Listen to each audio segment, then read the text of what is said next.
can see people rioting. Someone's getting mugged out there. I see a stabbing. This is the most dangerous state in the Union. Yeah, this is like Juarez, Mexico. Like we're gonna have, I hope we brought like Kevlar and like a flak jacket, because you know we're gonna go out there and it's gonna be like pushing through a zombie horde, crackheads everywhere trying to stab us every step. I'm scared of this place, terrified.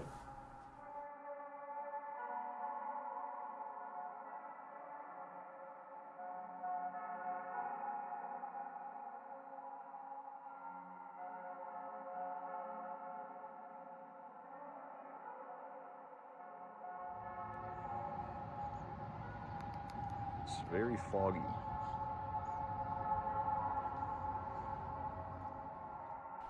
It feels like a lifetime ago, but at one point, I decided to travel to Portland, Maine. And there, I realized what was always missing in my life. In Maine, I felt a sense of calm. I felt like I was in a whole new realm of reality. I had transcended the material world, and I had reached utopia. It was the Garden of Eden. It was New Atlantis. Paradise.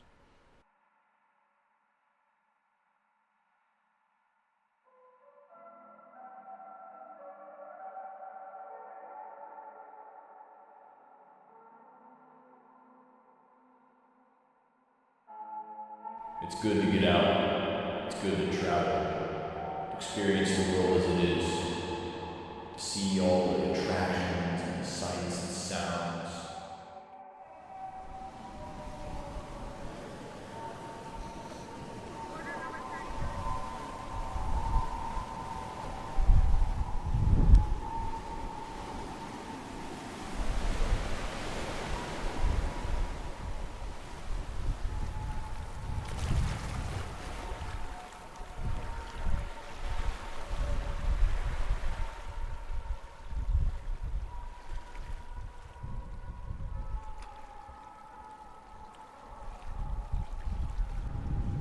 Look at this hole in the ground.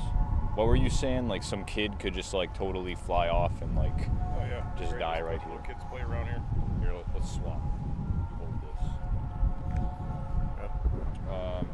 Yeah. Yeah. So there's just some hole here. I imagine some kid would just like run down here. The scuba diver come out of the water too. Just noticed that. Oh. He was out there? Yeah. Some guy was just diving. That's cool. How many bodies of kids do you think are down there? Oh, man. Several.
I realized the undeniable truth that Mainers were God's chosen people, and they had created heaven on earth right here.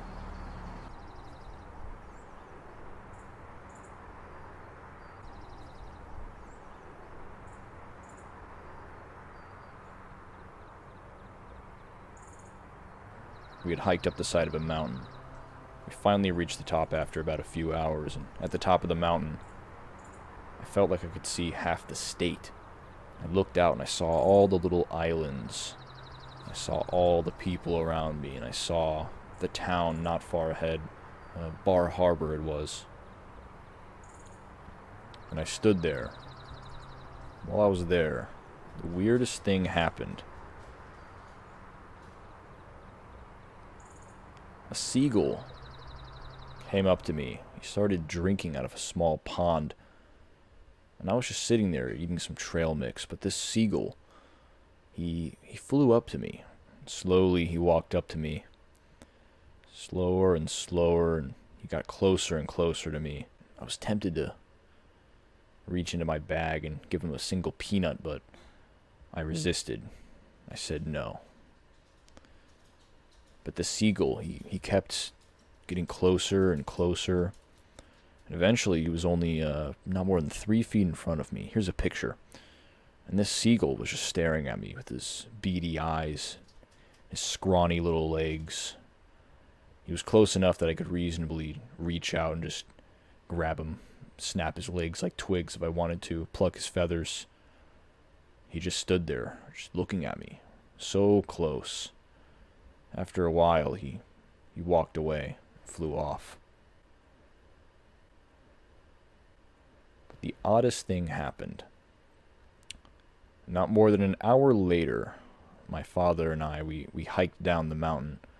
We drove to the other side of the island, and we stood on some rigid, sharp rocks, and we looked out into the ocean. These waves were big, and they kept crashing against the rocks, spraying us down, and the weirdest thing happened. We saw the seagull. Now, this seagull looked at me. I looked back at him. And at first I thought it was a completely different seagull, but I realized the undeniable truth that the seagull had been following us. I could see it was the same exact bird. This bird, it was looking at me with the same eyes.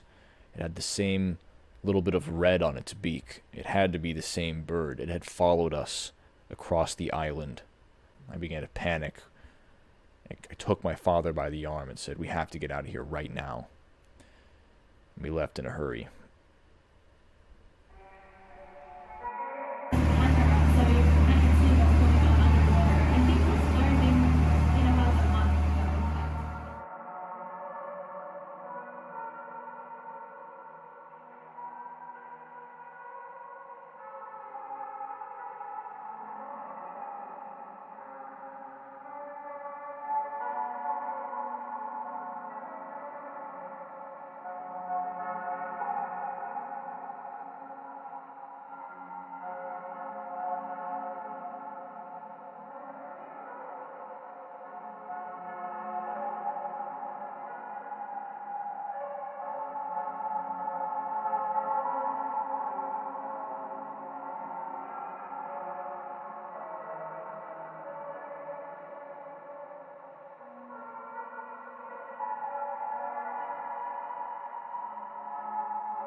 I like to go outside and explore the world. I like to feel the warm sun on my skin. I like to see the blue sky. I like to breathe in the crisp, cool air and feel the mist of ocean waves hitting rocks. The water was too blue. All my life, I had been swimming in Lake Michigan. The water was always grayish, usually covered in layers of metallic film and oil from the local refinery, the steel mill, polluted, brain-eating amoebas, all sorts of pollution. So I was used to this, swimming in sewage. It's part of the reason why I might just be completely insane. But anyways, when I was in Maine, the water was blue. It wasn't clear, it wasn't bluish, it was blue. It was like blue paint.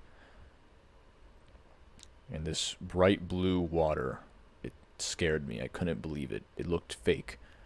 It looked like a color-corrected picture, but this picture that you're seeing, there's no color correction. This was shot on iPhone. This was shot on iPhone. No color correction, I swear to God.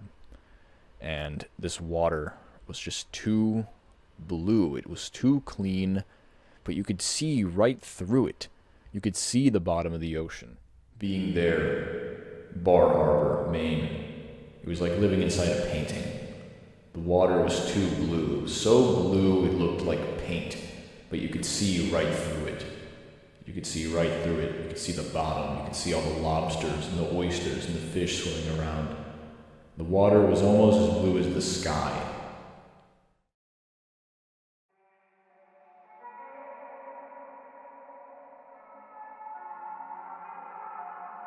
It felt like the forest went on forever, like I was surrounded on both sides by endless trees. The road would just go on, and these bright green trees were on both sides of us. Just never ending. We were on this endless road.